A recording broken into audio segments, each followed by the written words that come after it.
இசை உறும் பந்தினை போல் உள்ளம் வேண்டியபடி செல்லும் உடல் கேட்டேன். நசையரு மனம் கேட்டேன், நித்தம் நவம் என சுடர்தரும் உயிர் கேட்டேன், அசைவரு மதி கேட்டேன். இதை அருள்வதில் உனக்கெதும் தடையுள்ளதோ, வல்லமைத்தாராயோ இந்த மாநிலம் பயனுற வாழ்வதற்கு. தெளிவுறவே அறிந்திடுதல், தெளிவுறவே அறிந்திடுதல், தெளிவு தர மொழிந்திடுதல், சிந்திப்பார்க்கே களிவளர உள்ளத்தில் ஆனந்த கனவு பல காட்டல், கண்ணீர் துடிவர உள் உருக்குதல், இவையாவும் நீ அருளும் தொழில்களன்றோ எனும் மகாகவி சுப்பிரமணிய பாரதியின் சரஸ்வதி வணக்கத்தை முன்வைத்து கண்ணியத்திற்கும் போற்றுதலுக்கும் உரிய இந்த CKK அறக்கட்டளையின் இந்நாளைய தலைவர் திருமிகு ஐயா பெருந்தகை ரவிச்சந்திரன் அவர்களே, செயலர் திருமிகு ஐயா ஸ்ரீ பிரபு அவர்களே, பொருளர் ஐயா திரு ரவி உதயன் அவர்களே, நான் நிரம்ப மரியாதை செய்யும் பெருந்தகை சென்னை சில்க்ஸ் அண்ணன் விநாயகம் அவர்களே, அருமை பெருந்தகை ஐயா அக்கினி தங்கவேலு அவர்களே, என்னை போன்ற பேச்சாளர்களுக்கெல்லாம் தன் வாழ்க்கையை வாழ்ந்து காட்டுவதன் மூலமாக மேடையையும் வாழ்க்கையையும் எப்படி அமைத்துக் கொள்ள வேண்டும் என்பதற்கான முகவரியாக வாழ்ந்து கொண்டிருக்கக்கூடிய பெருந்தகை ஐயா சொல்வேந்தர் சுகி சிவம் அவர்களே, இன்றைக்கு இறை உதிர் காடு என்கின்ற ஆக்கத்தை தந்ததன் மூலமாக CKK அறக்கட்டளையின் மேலான விருது பெற்றிருக்கக்கூடிய அருமை பெருந்தகை திருமிகு இந்திரா சௌந்தரராஜன் அவர்களே, பேசி சென்றிருக்கக்கூடிய ஐயா ராஜாராமன் அவர்களே, குழுமி இருக்கக்கூடிய தமிழ் உறவுகளே, சுவைஞர்களே, வணக்கம். சாதாரணமாகவே சொல்லெடுத்து மேடைக்கு வருகின்ற பொழுது மிக வீரியமாக அந்த சொற்களை மனதிலே அடுக்கி வைத்துக் கொண்டு வருவது என் வழக்கம். இன்றைக்கு என் தலைப்பு அதை இன்னும் கூர்த்திட்டி என்னை உங்களுக்கு முன்னால் நிறுத்தி இருக்கிறது. என் பேச்சை தொடங்குவதற்கு முன்னால் CKK அறக்கட்டளை அந்த அமைப்பை நான் மனதார பாராட்டுகிறேன். 2 பேரை நீங்கள் இந்த மேடையிலே அங்கீகரித்திருக்கிறீர்கள். இந்திரா சௌந்தரராஜன் அவர்கள் எத்தனையோ ஆக்கங்களை எழுதியிருக்கிறார். அதற்காகவெல்லாம் அவரை நீங்கள் பாராட்டி இருக்கலாம். ஆனால் தமிழ் மரபான சித்த மரபை எப்பொழுது அவர் கையில் எடுத்து ஒரு பெரிய ஆக்கத்தை தந்தாரோ அப்பொழுது அவரை நீங்கள் மரியாதை செய்ய வேண்டும் என்ற முடிவெடுத்திருக்கிறீர்கள். தமிழ் எங்கள் மூச்சு என்கின்ற உங்களுடைய மகுட வாக்கியத்திற்கான அடையாளம் இது. அடுத்து நீர்வழிப்படுவோம் என்கின்ற ஒரு ஆக்கத்தை தந்ததன் மூலமாக சாகித்ய அகாதமி விருது பெற்ற பெருந்தகை தேவி பாரதி அவர்களை நீங்கள் பாராட்டி இருக்கிறீர்கள். பட்டக்கதை சொல்லட்டுமா படாத கதை சொல்லட்டுமா என்றால் பட்டக்கதை சொல்லம்மா என்று கேட்டு பழக்கப்பட்ட நான் என் மூதாதையர்களின் என் உறவினர்களின் பட்டக்கதையை எழுதுகிறேன் என்று சொன்ன அந்த பெருமகனாரின் மண்ணின் மைந்தனின் நம்முடைய முன்னோர்களின் பாடுகளை எழுதிய அந்த நூலுக்காக நீங்கள் CKK அறக்கட்டளையில் அவருக்கு பாராட்டு விழா நடத்தியது என்னை போன்றோருக்கு மிகுந்த பெருமகிழ்ச்சி அளிக்கிறது. அதற்காகவும் CKK அறக்கட்டளையை நான் பாராட்டுகிறேன். எனக்கு முன்னால் பேசிய பெருந்தகை ஐயா ராஜாராமன் அவர்கள் பல கவிதைகளை அவர் வரிசையாக தந்தார். அவருடைய டோன் தொனி உள்ளுக்குள் ஒரு அக்கினியை வைத்துக் கொண்டுதான் சொல்லிக்கொண்டே இருந்தது. அதிலே அவர் ஆற்று மணலை எடுத்து செல்லுகின்ற ஒரு லாரியிலிருந்து உதிரக்கூடிய அந்த தண்ணீரை ஆற்றின் கண்ணீர் என்று சொன்ன ஒரு கவிதையை சொன்னார். அது நெருப்பு கவிதைதான். நம் உள்ளங்களை அறுக்கின்ற ஒரு வாழ் கவிதை சொல்லட்டுமா? இப்பொழுது ஒருவன் எழுதினான், மணல் திருடும் திருடனுக்கும் தேவைப்படுகிறது அவன் அஸ்தியை கரைக்க ஒரு நதி.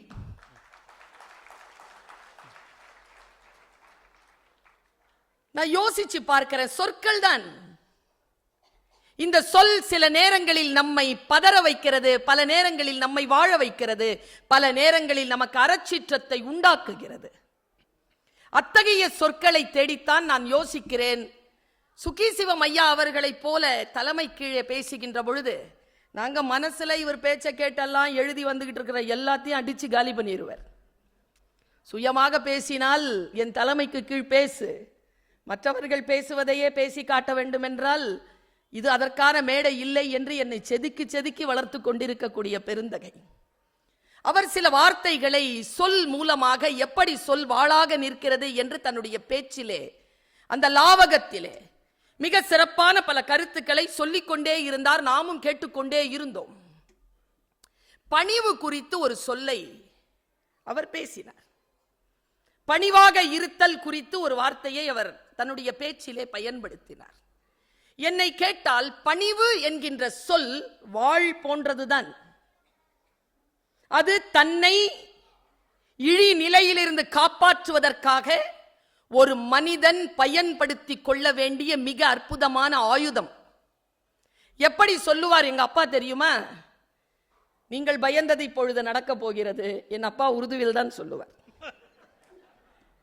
என் அப்பா சொல்லுவார், ஆஜீசி அதத் பாட்ஷாயி என்று சொல்வார். என்ன அர்த்தம் தெரியுமா?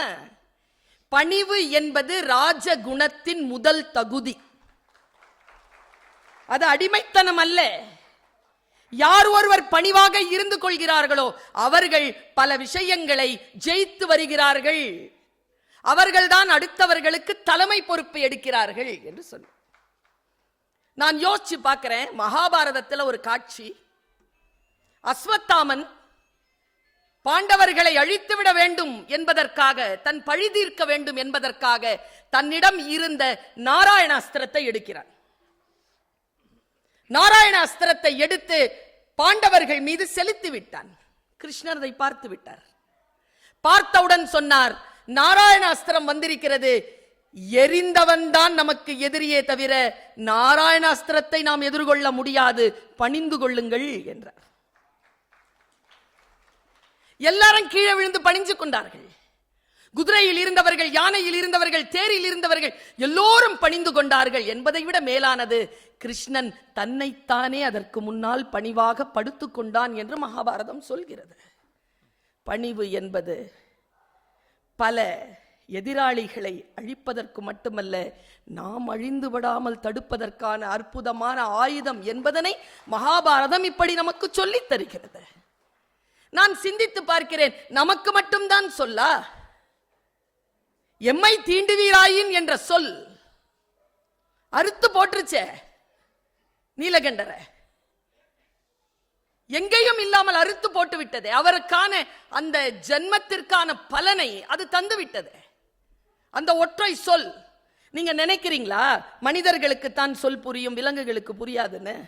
நான் நடந்த ஒரு செய்தியை சொல்றேன். ஒரு முதலாளிங்க, ரொம்ப பணக்காரர், 2 பெரிய நாய்களை வளர்த்துக்கிட்டு தனியா வாழ்ந்துட்டு இருந்தார்.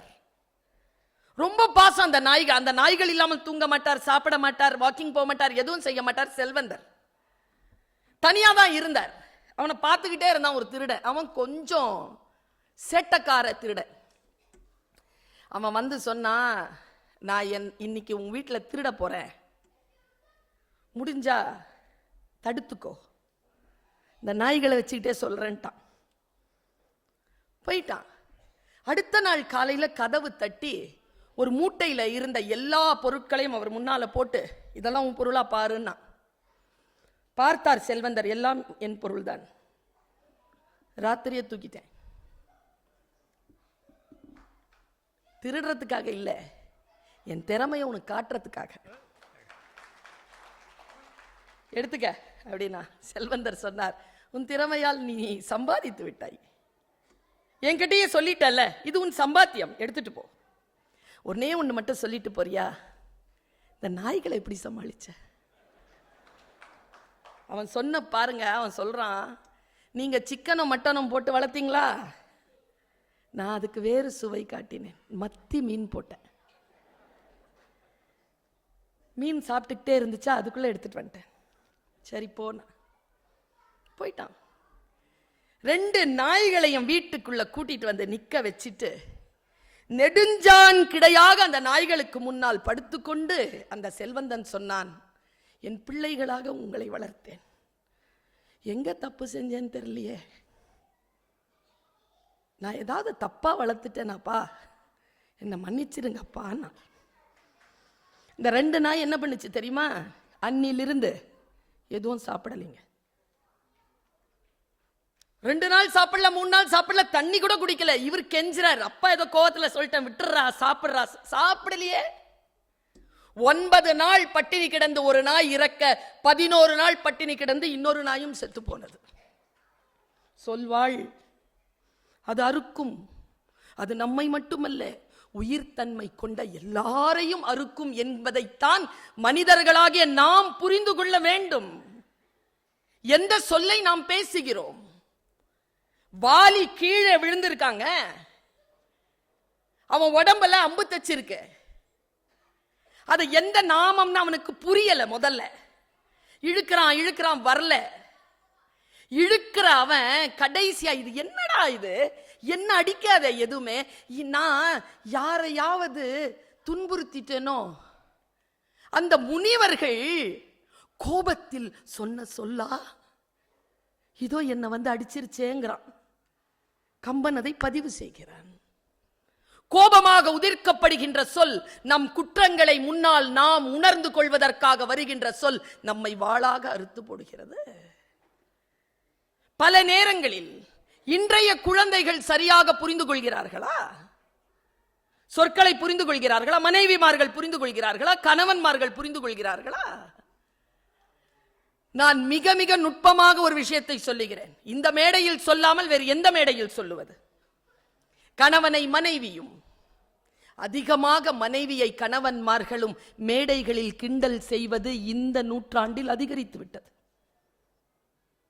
இந்த சொல் என்ன தெரியுமா செய்யும்? பல பேரை கைத்தட்டி சிரிக்க வைக்கும், சில பேரை ஆழமான மனதிலே அறுத்து அறுத்து அறுத்து குடும்பம் என்கின்ற நிறுவனத்தின் மீது அவர்களுக்கு அக்கறை இல்லாமலும் நம்பிக்கை இல்லாமலும் செய்துவிட முடியும் என்பதனை பேச்சாளர்களும் சிந்தனையாளர்களும் புரிந்து கொள்ள வேண்டும். ஐயா சொன்னார்ல, பொண்டாட்டியும் புருஷனும் ஒரு நாளும் சேர்ந்து இருக்க மாட்டாங்க. யார் சொன்னது? ஒரு நாள் ராஜேஸ்வரி அம்மா இல்லாம இருந்துட சொல்லுங்க சுகி சிவத்தை. ஒரு நாள் இருந்துட சொல்லுங்க. புகழ் புரிந்த இல்லோர்க்கு இல்லை இகழ்வார் முன் ஏறுபோல் பீடு நடை. நானே அதுவல்லவா சொல். நான் சொல்லட்டுமா? புருஷன் பொண்டாட்டிங்கிறது எப்படின்னு, அது யார் யாருன்றது நீங்க முடிவு பண்ணிக்கோங்க. ஒன்னு அழுக, ஒன்னு சிரிப்பு. அவங்கவுங்க வீட்டில் புருஷன் சில நேரங்களில் சிரிப்பா இருக்கும், மனைவி அழுகையா இருக்கும். சில நேரத்தில் புருஷன் அழுகையா இருக்கும், மனைவி சிரிப்பா இருக்கும். இந்த 2 மோமெண்ட் இருக்குல்ல, அது தனித்தனியாக தான் வரும். ஆனால் அது ரெண்டுமே சேருகின்ற அந்த தருணம் இருக்குல்ல, அதை விட அற்புதமான தருணம் மனித வாழ்க்கையில் கிடையவே கிடையாதுங்க. அதற்கு பெயர் தான் இல்லறம் என்று பொருள். இழந்தவர்களிடத்தில் கேட்டு பாருங்கள், அவர்கள் சொல்லுவார்கள். யோசித்து பார்த்தால் சொல் வாழ்தான். எங்கெல்லாம் அது நம்மை சீர்படுத்துகிறது, எங்கெல்லாம் அது நம்மை செதுக்குகிறது என்று யோசித்தபடி உட்கார்ந்து இருந்தேன். கடவுள் என்பது என்ன கேட்டா, பர்வீன் சுல்தான் அவ கேட்டா, கடவுள் என்பது நம் தீவிரத்தன்மையின் விளைச்சல் தான். எந்த அளவிற்கு நாம் தீவிரமாக இருக்கிறேனோ இறை உணர்வு எனக்குள் அப்படி வேலை செய்யும். இதைத்தான், இந்த வார்த்தையை தான் நான் புரிந்து கொள்கிறேன். தீவிரத்தன்மை தான் கடவுள். நான் யோசிச்சு பார்த்திருக்கேன், எவ்வளோ பெரிய புக்கு இந்திரா சௌந்தரராஜன் எழுதி இருக்கிறது. எப்பதான் எழுதுவாரு? நிறைய மீட்டிங் வர போறாரு.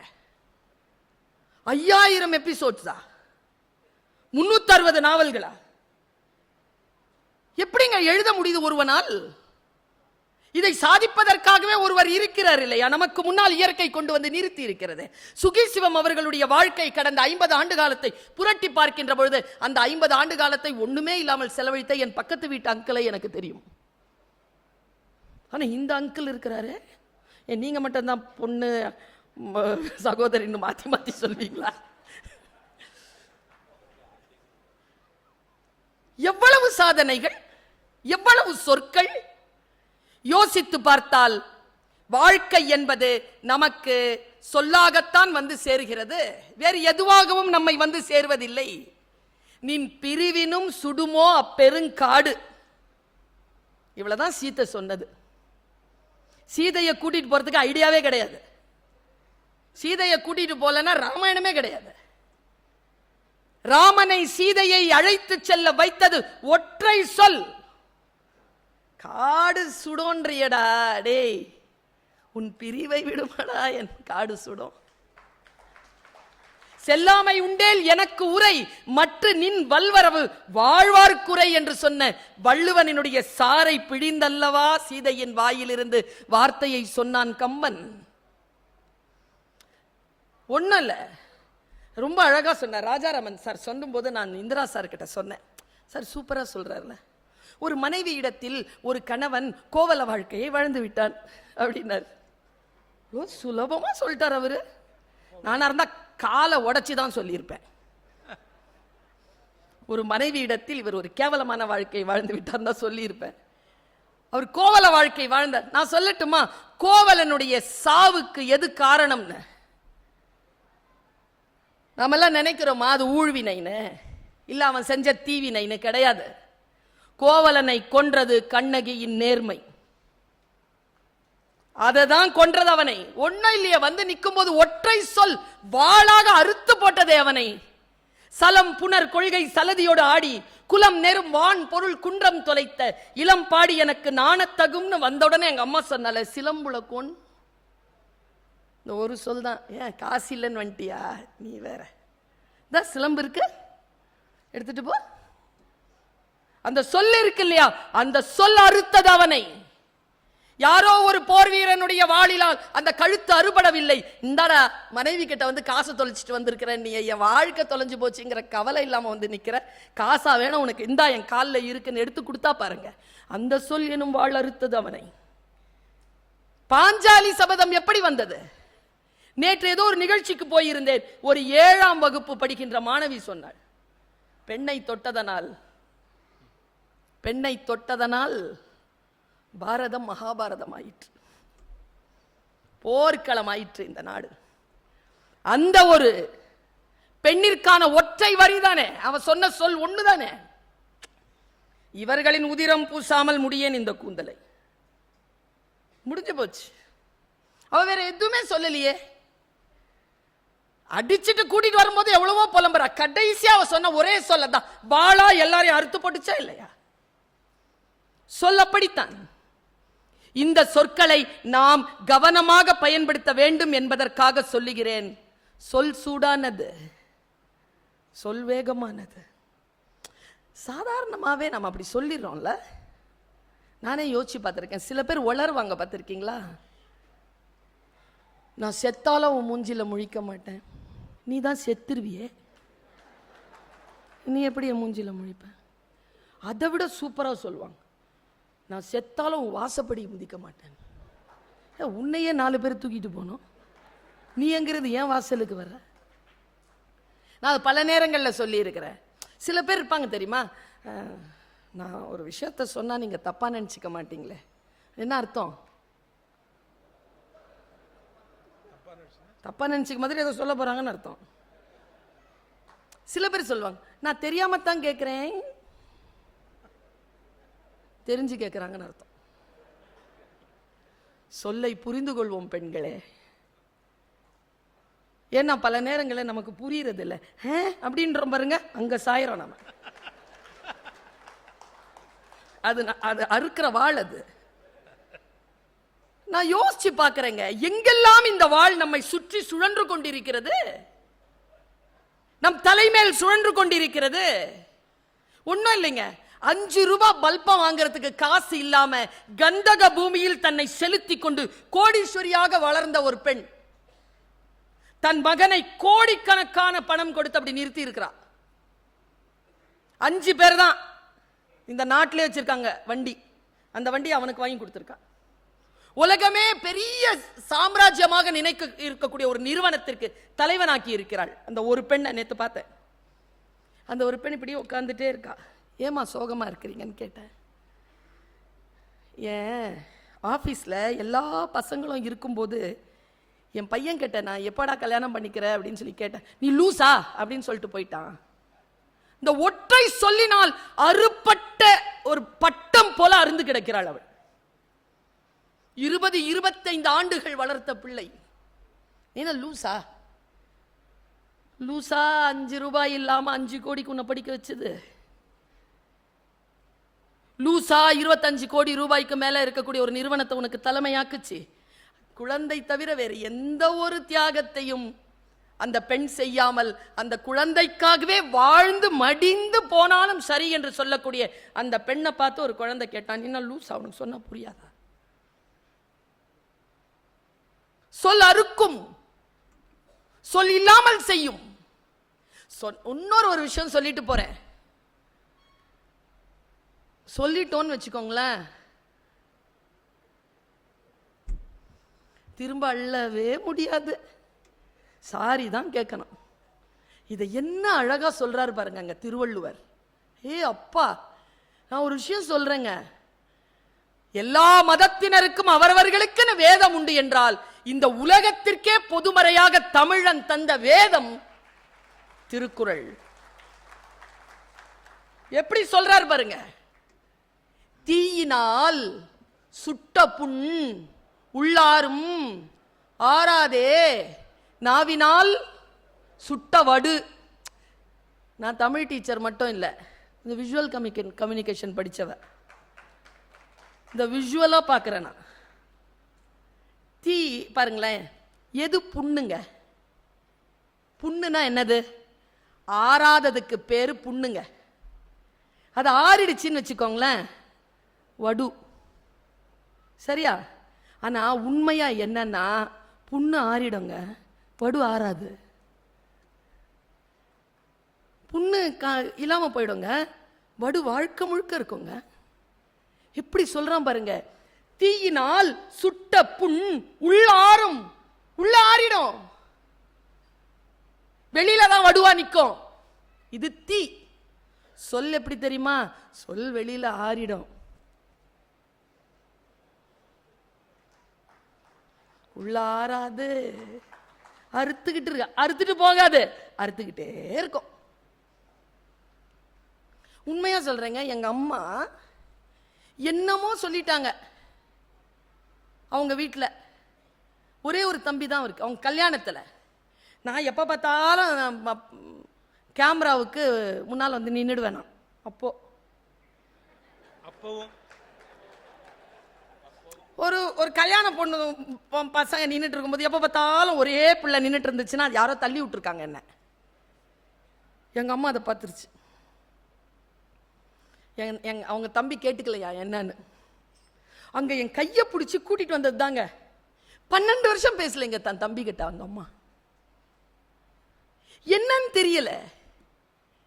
அந்த ஏதோ ஒரு சொல், கோபம்னு ஒரு கதை எழுதியிருப்பாருங்க ஜெயகாந்தன். தம்பதியினர் சேர்ந்து வாழ்ந்துட்டு இருப்பாங்க. ஒரு ரொம்ப வயது முதிர்ந்துரும், 75-80 இவங்களுக்கும் 75-80. அப்போ சொல்லிடுவார் அவரு, உங்ககிட்ட ஒரு விஷயத்த மட்டும் நான் சொல்லவே இல்லை. என்ன? உன்னை கல்யாணம் பண்றதுக்கு முன்னால நான் ஒரு பொண்ணை காதலிச்சேன். அப்பவா சொல்லணும்? அந்த பொண்ணு, அந்த அம்மா இருக்கால, அவ அப்படியே பார்த்துப்பா. ஜெயகாந்தன் சூப்பராக எழுதுவார், அதை படிச்சிருங்க. பாப்பா, நீங்களா என்னை தாலி கட்டும்போது நீங்க எனக்கானவர் தானே நினைச்சேன், உனக்கானவங்க தான். அவங்க மனசை வேற ஒரு பொண்ணு கொடுத்துருந்துருக்கீங்க, இப்போ வரைக்கும் ஞாபகம் எடுத்து சொல்றீங்க. அவ்வளவுதாங்க. அன்னியோட அவ பேச்ச நிறுத்திடுவாங்க. அவ சாப்பிடவே மாட்டா. 3 மாசம் தண்ணி ஆகாரம் கொடுத்து பார்ப்பாங்க. கடைசியா மரண படுக்கையில இருந்து அவ பக்கத்துல வந்து பத்மா பத்மான்னு தோ சொல்லுவாருங்க. அப்படி இருந்தவ இப்படி திரும்பி செத்து போயிடுவாங்க. அப்படி முடிப்பார் அந்த கதையை அவரு. சொல் இருக்கு இல்லையா, அது அறுத்திரம், கூர்மையான வாழ். ஆனால் நாம் அதை சரியான நிலையில் பயன்படுத்துகிறோமா? ஐயா ஒரு வார்த்தை சொன்னார்ல, நான் அவருடைய அடுத்த ஜெனரேஷன் தானே. குறுக்கு சால் ஓட்டுற மாதிரி சிந்திக்கலன்னா அப்புறமா அடுத்த ஜெனரேஷனா இருந்துதான் என்ன பிரயோஜனம்? தனக்கு மேல் தன் குருவிற்கு ஒரு சிந்தனை இருக்கு என்றால் அந்த சிந்தனைக்கு ஊடாக புரண்டு உள்ளே போய் ஒரு கலவரத்தை ஏற்படுத்துறதுக்கு பேர் தானே அடுத்த ஜெனரேஷன். எப்பொருள் யார் யார் வாய் கேட்பினும் அப்பொருள் மெய்ப்பொருள் காண்பது அறிவுன்னு சொல்லிட்டு மருமக சொல்ல மாமியார் கூட கேட்க வேண்டி வரும்னு சொன்னாரா இல்லையா? நான் ஒன்னு சொல்றேன், என் புத்திக்கு நான் அந்த குரலை எப்படி புரிஞ்சுக்கிட்டேன்றத சொல்றேன். எல்லாமே சொற்களை யார் புரிந்து கொள்கிறார்களோ அவர்களுடைய புரிந்துணர்வுக்கு ஏற்றபடிதான் அந்த சொல் பொருள் தரும். ரூமி சொல்கிறான், உன் காரணங்களால் நீ தோற்கடிக்கப்படுகின்ற பொழுது அந்த காரணங்களில் மீது மட்டும் உனக்கு சந்தேகம் வராதது ஏன் என்று கேட்கிறான். வீட்டில் போய் நான் சொன்னதை யோசிச்சு பாருங்க, வேகமா சொல்லிட்டேன்ல. உன் காரணங்களால் நீ தோற்கடிக்கப்படும் பொழுது அந்த காரணங்களின் மீது மட்டும் உனக்கு சந்தேகம் வராதது ஏன்? கொய்யா மரத்திலிருந்து இறங்கு, உலகம் வேறு என்று கொய்யா மரத்திலிருந்து கீழே அழைப்பான் ரூமி என்ற சூஃபி. எப்பொருள் யார் யார் வாய் கேட்பினும் அப்பொருள் மெய்ப்பொருள் காண்பது அறிவுன்னு சொன்னாங்கல்ல. நான் எப்படி புரிஞ்சுக்கிறேன் பாருங்க. அக்பர் பீர்பல். அக்பர் என்ன செய்தார்? தியானம் கற்றுக்கொள்ள வேண்டும் என்று பீர்பலை அழைத்தார். பீர்பல் சொன்னான், என் குருநாதர் கிட்ட கேட்டுக்கோ, நீ குருநாதரை கூட்டு வானார். கூட்டு வர முடியாது, நீ தான் போகணும், நான் வரமாட்டேன். அப்ப நீ தியானம் கற்றுக்கொள்ள முடியாது. நீ என்ன எனக்கு தியானம் கற்றுக்கொள்வது? நான் கற்றுக்கொள்கிறேன். தனியா கத்துக்கிட்டான். 15 நாள் கழிச்சு 2 பேருமே ஒரு ரூம்ல சந்திக்கிறாங்க. அக்பர் பக்கத்துல காவலாளி மெய்காவலன் நிக்கிறான். அக்பர் சொன்னார், வெளியில் காத்திரு. இப்போ நான் சொல்றேன் அந்த குரலுக்கான அர்த்தம் எப்படி வேற மாதிரி நான் புரிஞ்சுக்கிட்டேன்றத சொல்றேன். காவலாளி வெளியில போனான். தியானம் செய்தார் அக்பர். பீர்பல் பார்த்து கொண்டே இருந்தார். தவறாக தியானம் செய்கிறார். இந்த மாதிரி இருந்துச்சுன்னா இந்த பாயிண்ட்ஸ் எல்லாம் வித்தியாசமாய் சீக்கிரம் செத்துருவார் அப்படின்னார். தியானம் கலைந்தது அக்பருக்கு. காவலாளி உள்ளே ஓடி வந்து விட்டான். தவறாக தியானம் செய்த அக்பரை கைது செய் என்றார் பீர்பல். விழித்தான் காவலாளி. என்னை கைது செய் என்று சொன்ன பீர்பலை கைது செய் என்றார் அக்பர். உடனடியாக கைது செய்தான் மெய்காவலன். மெய்காவலனுக்கு தெரிகிறது, எப்பொருள் யார் யார் வாய் கேட்பினும் அப்பொருள் மெய்ப்பொருள் காண்பது அறிவு. யார் வேணாலும் எது வேணாலும் சொல்லட்டும், நீ பொருளை மட்டும் பாரு கிடையாது. யார் யார் சொல்றாங்கிறதோ பார்த்துக்கிட்டு பொருளை பாரு அப்படிங்கிறதா நான் புரிஞ்சுக்கிறேன். வாழ்க்கை எப்படி? மறை என்பதற்கு என்ன அர்த்தம்? வேதம் என்பதற்கு என்ன அர்த்தம்? உங்களுடைய வாழ்க்கைக்கான தீர்வை அது தருகிறது என்பதற்காக தானே அது உங்களுக்கான வேதம். என் விளக்கவை, என்னுடைய வார்த்தைகளை, என்னுடைய ஞானத்தை என் வாழ்க்கையில் நான் வழிபடுத்துவதற்கு நான் பயன்படுத்திக் கொள்கிறேன். எது என்னை வாளாக இருக்கிறது? எது என்னை வாழ வைக்கிறது? சொல் சூடானது என்கிறான் கம்பன். தாடக நிக்கிறா, கன்னி அம்பு எடுத்தான். வசிட்டர் சொல்றார், விஸ்வாமித்திரர் சொல்றார், விடுறா பொண்ணு, ஏய் விடுறா. கரெக்டா விட்டான். கம்பர் எழுதுறாருங்க ஒரு பாட்டு, விதிர் விதிர்த்து போன அந்த பாட்டை படிச்சு, சொல் ஒக்கும் கடிய வேக சுடு சரம். வேகமா ஃபர்ஸ்ட் அம்புங்க, ராமனுடைய முதல் அம்பு எப்படி போகும்? வேகமா போச்சு. அப்படிங்கிறதுக்கு கம்பர் எத்தனையோ சொற்களை கையாண்டிருக்கலாமே. 10,000 கவிதைகளை முத்தாக அள்ளி தந்த சத்தான கம்பனுக்கு ஈடு இன்னும் வித்தாகவில்லை என்று பாடு என்றுதானே சொன்னோம். அந்த அம்பு சூடா போச்சு, வேகமா போச்சு. எப்படி போச்சுன்னா சொல் மாதிரி போச்சு. சொல் சூடா போயிரும், கவனம். ஐயா ஒரு மீட்டிங்ல பேசிட்டு இருக்கும்போது துளசிதாசரை பத்தி பேசுவார். மனைவியின் மீது பெருங்காமம். அவள் தாய் வீட்டிற்கு சென்றாலும் மழை என்றும் ஆறு ஓடுகிறது காட்டோடை என்றும் பார்க்காமல் மழையிலும் காட்டோடையிலும் போய் வேறென்று பிடித்து கொண்டு பாம்பை பிடித்து ஏறி அவர் வீட்டுக்கு போகிறார் துளசிதாசர். தன் மீது காமம் கொண்டு இப்படி வந்திருக்கக்கூடிய துளசிதாசரை பார்த்து அந்த மனைவி சொன்னாள், என் மீது வைத்திருக்கக்கூடிய இந்த பெரும் விருப்பத்தை நீ ஏன் உன் குலக்கடவுளான ராமன் மீது வைக்கக்கூடாது? இந்த உடம்பு அழியக்கூடியது. நீ ராமநாமம் சொல்லுகின்றவன், அவன் மீது எதையாவது செலுத்து என்று சொன்னவுடன் அவருக்கு ஞானம் வந்து துளசிதாசர் தன் ராமாயணத்தை எழுதி முடித்தார்னா ஐயா தான் சொல்வார். சொல்வாள். அது நம்மை கூர்மைப்படுத்தும், அது நம்மை வெட்டும். சில நேரங்கள்லங்க நான் தனி பர்சனலாவே சொல்றேனே, மேடையில் பேசுகின்ற பொழுது எத்தனையோ பேருடைய பேச்சுக்களை நான் கேட்டிருக்கிறேன். காலையில் பேசிய தமிழறிவு மணியன் ஐயா கூட வழிபடுத்திய பேச்சாளர் தான். ஆனால் கான்டெம்பரரியா இன்னைக்கு இருக்கிற குழந்தைகள் முதல் முதியவர் வரைக்கும் எம்மதத்திற்கும் எந்த தத்துவத்திற்கும் ஏற்றது போல் பேசக்கூடிய ஒரு பேச்சாளராக எனக்கு முன்னால் வந்து நின்று என்னை அப்படியே சீவி சீவி செதுக்கி கொண்டிருக்கக்கூடிய என்னுடைய குருநாதர் அவர். துரோணாச்சாரியார் தான், நான் ஏகலைவன் தான், ஆனால் கட்டை விரல் கேட்க மாட்டார், ஒருபோதும் கேட்டதில்லை, கட்டணமும் கேட்க மாட்டார். கட்டணம், அதை தானே கட்டை விரல் என்று சொன்னேன் ஐயா. நான் இப்படி சிந்திக்கிறேன், ஒரு வாளை அடக்குவதும் அதை எழுச்சி குறை செய்வதும் சொல்லினால் ஆகுமானதாக இருக்கிறது. உங்களுக்கு ஒரு செய்தியை நான் சொல்லிவிட்டு இன்னும் ஒரு 3 நிமிடங்களில் என்னுடைய பேச்சை நிறைவு செய்தால் சரியாக 35 நிமிடங்களில் என் பேச்சை நான் நிறைவு செய்ததாக ஆகும். 3 நிமிடங்களில் 2 செய்தியை வேகமாக சொல்லிவிட்டு போகிறேன். சமீபத்தில் நான் ஒரு காணொளி பார்த்து கொண்டிருந்தேன். சொல் எப்படி நம்முடைய வாழ்க்கையை செதுக்குகிறது, அது எப்படி நம்மை வெட்டுகிறது. இன்னைக்கு இருக்கக்கூடிய பெற்றோர்கள் குழந்தைகளை, எங்க வீட்டில் வேலைக்காரம்மா என்னை பார்த்து சொல்லுச்சு, என் பொண்ணு ஓவரா வாயாடுறா, அவளை உங்களை மாதிரி பேச்சாளர் ஆக்கிடலான்னு நினைக்கிறேன். நான் சொன்ன வாயாடுறவங்க எல்லாம் பேச்சாளர் ஆக முடியாது. பேச்சாளர் ஆகிறதுக்கு வாதாடணும். வாதாடுறது வேற, வாயாடுறது வேற. சண்டை போடுறவங்க எல்லாம் பேச்சாளர் கிடையாது. 6 கோடி பேர் பேசுறாங்க, 1000 பேர் தானே பேச்சாளர்கள். பேச்சை ஆளணும், அவங்க தான் பேச்சாளர்கள். நான் சமீபத்தில் ஒரு காணொளியை பார்த்து கொண்டிருந்தேன்.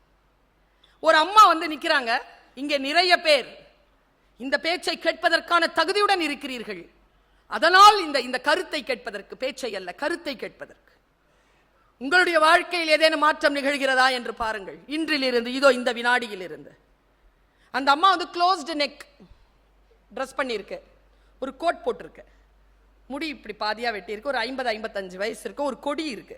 அந்த அம்மா இந்த உலகத்துக்கு பேசுது, கோடிக்கணக்கான மக்களுக்கு பேசுறாங்க. அவங்க பேசினால அது கோடிக்கணக்கான மக்களுக்கு போய் சேரும்.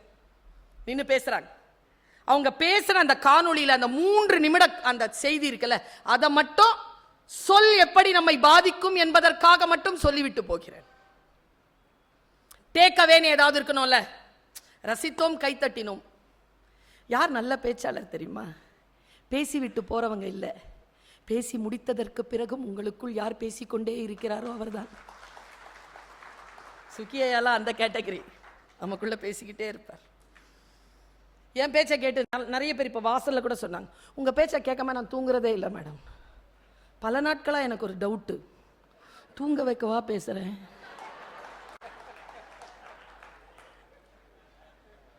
உலகம் கசக்கி வீசுகின்ற பொழுது உனக்கு நீதான் ராணி, உனக்காகத்தான் சூரியன் உதிக்கிறது, நாளை உலகம் காத்திருக்கிறது, நிறைவாக தூங்கு, நாளை பார்த்துக்கொள் என்று என்னுடைய பேச்சு அவர்களை மனச்சலனத்தை அமைதிப்படுத்தி தூங்க வைப்பதனால் அப்படி சொல்கிறார்கள். அந்த பெண் சொல்லுகிறாள், என் பெயர் அப்படின்னு பெயர் சொல்லிட்டு சொல்றா. 3 விஷயம் சொன்னாங்க. என் அம்மா பெயர் ஷியாமளா, என் தாத்தா பெயர் கோபாலன், என் அம்மா என்னை 5 வயது முதல் 12 வயது வரைக்கும் தாத்தா வீட்டிற்கு அழைத்து செல்வார். என் தாத்தா ஓய்வு பெற்ற அரசு அதிகாரி, அவர் காலையில் வாக்கிங் போவார். நான் 5 வயதில் இருக்கின்ற பொழுது முதல் அவரோடு நானும் வாக்கிங் போகிறேன். அவர் பேசிக்கொண்டே போவார் தன் நண்பர்களுடன், ஓய்வு பெற்ற நண்பர்களுடன். நான் அவரை பார்த்து கொண்டே போவேன். இப்படி சொல்லுது அந்த அம்மா. அப்ப நான் எந்த துணுண்டு பாருங்க, நான் பார்த்து கொண்டே போவேன். அப்பொழுது அவர் பேசுவார், மக்கள் எவ்வளவு நல்லவர்கள், அதிகாரம் என்பது எவ்வளவு சிறந்தது, மக்கள் ஊழலற்ற ஆட்சிக்கு ஏன் உரியவர்கள், இந்த இயற்கை எவ்வளவு அற்புதமானது, இதை எப்படி பேண வேண்டும், மக்கள் எப்படி பாதுகாக்கப்பட வேண்டும், இது எல்லாம் தான் ஆர்டர் என்று அவர் பேசிக்கொண்டே வருவதை நான் கேட்பேன். அடுத்த 20 ஆண்டுகள் சிவில் சர்வீஸ்ல நான் ஆர்வம் கொண்டேன். அந்த வார்த்தைகள் என்னை செதுக்கியது. எனக்குள் உள்ள தேவையில்லாத விஷயங்களை எல்லாம் அப்புறப்படுத்தியது. நான் அப்படியே வளர்ந்தேன். இதோ 40 ஆண்டுகள் என் வாழ்க்கையில் என் தாத்தாவினுடைய கடைசி மூச்சு ஒலிக்கின்ற வரைக்கும் ஆன என்னுடைய இந்த அடுத்த 40வது ஆண்டு காலத்தில் நான் உங்கள் முன்னால் நிற்கிறேன். நான் நிற்பதற்கு என் தாத்தாவின் சொற்கள் காரணம். என் பெயர் கமலா ஹாரிஸ். நான் யுனைடெட் ஸ்டேட்ஸ் ஆஃப் அமெரிக்காவின் துணை ஜனாதிபதியாக இருக்கிறேன் சொன்னாங்க அந்த அம்மா. நான் இங்க என்ன குறிப்பு தெரியுமா? அந்த தாத்தா தம் பேத்திக்கிட்ட பேசவே இல்லை. யாரோ ஒருத்தர்கிட்ட பேசுனது அந்த குழந்தை கேட்டு இருக்கு. இதுதான் என்னுடைய செய்தி. நாம் நேரடியாக பேசுவதல்ல, நாம் பேசுவதை அடுத்தவர்கள் கேட்கின்ற நிலைமையில் இருந்தாலும் அதுவும் அவர்களுக்கு வாழ்தான் என்பதனை நாம் புரிந்து கொள்ள வேண்டும் என்பதற்காக இதை நான் சொன்னேன். இப்படி சொல்லி நான் நிறைவு செய்கிறேன். ஆர்கியூ பண்ணவே பண்ணாதீங்க. ரொம்ப ஆர்கியூ பண்றவங்களை நான் பார்த்திருக்கேன். ஒரு வயதிற்கு பிறகு ஆர்கியூ பண்றதை நிறுத்திட்டு ஆமா இல்லை அவ்வளவுதான். அறிவு இருக்கா? இருக்கு. நீ சொல்ற விஷயத்துல இல்ல, கத்துக்கிறேன். கோபப்படுறதே இல்லை இப்பெல்லாம். ரொம்ப சுலபமா இருக்கு வாழ்க்கை. ஏனென்றால் முன்னால் பேசுகின்றவர் யார் என்பதனை புரிந்து கொள்ளுகின்ற பொழுது சொற்களின் அடர்த்தி நமக்கு புரிந்து போகிறது. ரொம்ப எளிமையா சொல்றேன் இத. ஒரு கழுத வயிறு நிறைய புல்லு சாப்பிட்டுட்டு காட்டு பக்கமா ஒய்யாரமா நடந்து வந்துச்சான். அங்க பசிச்ச புலி ஒண்ணு உட்கார்ந்து இருக்குது. அப்படி திரும்பி பார்த்துச்சான். வயிறு நிறைஞ்சிருச்சு இல்ல கழுதைக்கு. இப்போ வம்பு பண்ணணும். சரியா? சில பேர் இருப்பாங்க, எங்க அம்மா சொல்லுவாங்க, உருதுல சொல்லுவாங்க, ஓ கானமே பீலி கடி கிர்கினி ஓச் அப்படிம்பாங்க. அப்படின்னா என்ன அர்த்தம்? சோறுல குழம்பு விழுந்துருச்சான். அந்த திமிரா கிராமத்து வார்த்தை, கிராமத்து வசை. அந்த கழுதை நடக்கிறது. புலியை பார்த்தவுடன் வம்பு செய்ய வேண்டும் என்று புலியை சீண்டுகிறது. ஏய் வயிறு நிறைய நான் புலி சாப்பிட்டேனே. புலி சொல்லிச்சு, நான் சாப்பிடல காலையில இருந்து. நான் சாப்பிட்ட புல்லு தான் நீ சாப்பிட மாட்டியே. புலி சொல்லிச்சு, புல்லு தான் சாப்பிட மாட்டேன், புல்லு சாப்பிட்றவங்கள சாப்பிடுவேனே. நல்லா தெரிஞ்சுக்கோங்க, முட்டாள்களிடம் மட்டும் வாதாடாதீர். அவன் என்ன சொல்லுச்சு? உனக்கு ஒரு விஷயம் தெரியுமா? நீ என்ன சாப்பிட்றதுக்கு முன்னால் நான் ஒரு விஷயம் சொல்றேன். என்ன? நான் சாப்பிட்ட புல்லு என்ன கலரு? நான் புல்லு சாப்பிட மாட்டேன், நான் கலர் தெரியும். ஏன் கேட்குற? சொல்ல. கிரீன். நோ நோ நோ, பிறந்ததுலேருந்து சாப்பிட்டுட்டு இருக்கிறேன் ப்ளூ. ஏ லூசா நானு? கிரீன் தான் இல்ல ப்ளூ. சாவடிச்சுனா மரியாதையா போயிரு. பசியில இருக்கிறேன் போயிடு. இல்ல இல்ல ஒத்துக்கோ. நான் சாப்பிட்றதுக்கு நான் கலர் சொல்வேனா, நீ சாப்பிடாததுக்கு நீ கலர் சொல்லுவியா? சண்டை என்ன பண்ணுச்சு? சிங்கத்துக்கிட்ட போயிருச்சு. இப்ப நம்ம 3 விலங்குகள்ல இருக்கிறோம். நாம யாருன்னு நாமள தான் முடிவு பண்ணணும். நம்ம கழுதையா, புலியா, சிங்கமா? எல்லாம் தான் சொல் வச்சுக்கிட்டு இருக்கு. எல்லார்கிட்டையும் தான் சொல்லு இருக்குது. சிங்கம் உட்கார்ந்து இருந்தது. என்னடா ஆச்சு சார்?